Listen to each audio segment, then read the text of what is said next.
കാരണം LDF നഷ്ടമാകുവാണെങ്കിൽ അതിന്റെ ഉത്തരവാദിത്തം ഏൽക്കുമെന്ന് പറയുന്ന ഒരു കോൺഫിഡൻസ് കൂടി പാരിക്കുണ്ടോ? അല്ല, LDF അത് നഷ്ടമാകും എന്ന് ഉണ്ടെങ്കിൽ മാത്രമല്ലേ അത് പറയേണ്ട ആവശ്യം. അതെ, അത്രേ ഉള്ളൂ. തിരുവനന്തപുരത്തിന്റെ ഒരു ചരിത്രം നമുക്കറിയാലോ. LDF എന്നും ചേർത്ത് വെച്ച ജനങ്ങളാണ് ഈ തിരുവനന്തപുരം ജനത എന്ന് പറയുന്നത്.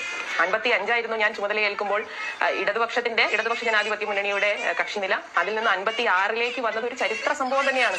ഈ പ്രചരണം ഒക്കെ അവർ അപ്പോഴും നടത്തിയിരുന്നു. എനിക്ക് അതുകൊണ്ടാണ് ഞാൻ വളരെ കൂളായി ഇപ്പൊ നമ്മളെയൊക്കെ പറ്റി പല നേതാക്കളും BJP നേതാക്കളും അല്ലാത്തവരും ഒക്കെ ഇപ്പൊ രാഷ്ട്രീയത്തിന്റെ ഭാഗമായ ഒരു പല കാര്യങ്ങൾ പറയുന്നുണ്ടല്ലോ. ഞാൻ അതിലൊന്നും വറീഡാവാത്തത്, എന്റെ പ്രസ്ഥാനം വറീഡാവാത്തത് തെരഞ്ഞെടുപ്പുകളിൽ നടത്തിയിട്ടുള്ള വ്യാജ പ്രചരണങ്ങൾ അതെല്ലാം തള്ളിക്കളഞ്ഞാണ് കഴിഞ്ഞ 4 ഉപതെരഞ്ഞെടുപ്പിൽ, പ്രത്യേകിച്ചും വെള്ളാർ തെരഞ്ഞെടുപ്പിൽ ജനങ്ങൾ നഗരസഭയോടൊപ്പം ചേർന്ന് നിന്നത്. ആ വിജയം ജനങ്ങൾ നമുക്ക് നേടിത്തരുമ്പോൾ ഇനി വരാൻ പോകുന്ന തുടർന്നുള്ള ഭരണസമിതിക്കുള്ള അംഗീകാരം അത് മുൻകൂട്ടി ഞങ്ങളിപ്പോ തരികയാണ് എന്ന് തന്നെയാണ് ഞങ്ങൾ വിശ്വസിക്കുന്നത്. അപ്പൊ അതുകൊണ്ട് അതിൽ ഇടതുപക്ഷത്തിനല്ലാതെ മറ്റാർക്കെങ്കിലും തിരുവനന്തപുരം നഗരസഭയിൽ വിജയിക്കാം എന്നുള്ള ഒരു ധാരണയുണ്ടെങ്കിൽ അത് ജനങ്ങൾ ഈ തെരഞ്ഞെടുപ്പോടുകൂടി